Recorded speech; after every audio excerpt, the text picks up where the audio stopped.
கலைஞரை வந்து ஒரு ஹீரோவா பார்த்த இடம் அந்த இடம் தான். ஒரு மனிதன் எவ்வளவு பெரிய அடம்புடிச்சு இருந்திருந்தா, எவ்வளவு வைராக்கியத்தோட இருந்தா, அதை மனசுல வச்சிருந்து, ஏண்டா எங்க ஐயனுக்கு நான் ஒரு கோட்டம் கட்டுவேன், அந்த கோட்டத்துக்கு நீங்க எனக்கு அழைப்பு என்னப்பா விடுவீங்களா, இருங்க நான் வச்சுக்கிறேன் அப்படின்னு சொல்லி அந்த வள்ளுவர் கோட்டத்துல கொண்டு வந்து தன்னுடைய பதவியேற்பு விழாவை நடத்தியது இருக்கு இல்லையா, அதுதான் அவருடைய மிகச்சிறந்த மாசின். 86 டிசம்பர்ல இந்த வள்ளுவர் கோட்டத்தின் வாசலில் தான் கலைஞர் அவர்கள் சட்ட எரிப்பு போராட்டத்தில் கைது செய்யப்பட்டு சிறைக்கு சென்று 86 கலைஞருக்கு கைதி உடை வழங்கப்பட்டது எம்ஜிஆர் அவருடைய ஆட்சியில. அது இந்த வள்ளுவர் கோட்டத்து வாசல்ல வச்சு எடுத்த சட்ட எரிப்பு தான்.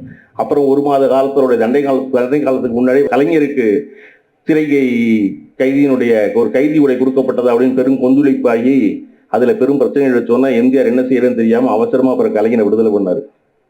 அதை விடவும் நான் ரொம்ப மனம் நெகிழ்ந்து கலைஞர் ரொம்ப நெருக்கத்துல ஃபாலோ பண்ண ஆரம்பிச்ச இடங்கிறது எப்போ அப்படின்னா, ஒரு பெரிய ஆசையா கனவா பார்த்து ரசிச்ச ஒரு கட்டின ஒரு வள்ளுவர் கோட்டம். அந்த வள்ளுவர் கோட்டத்துடைய திறப்பு விழாவுக்கு முன்னாடி ஆட்சி கலைக்கப்படுகிறது. கலைஞருக்கு அழைப்புகள் கூட அனுப்பப்படவில்லை. அவர் இல்லாம திறக்கப்படுது வள்ளுவர் கோட்டம்.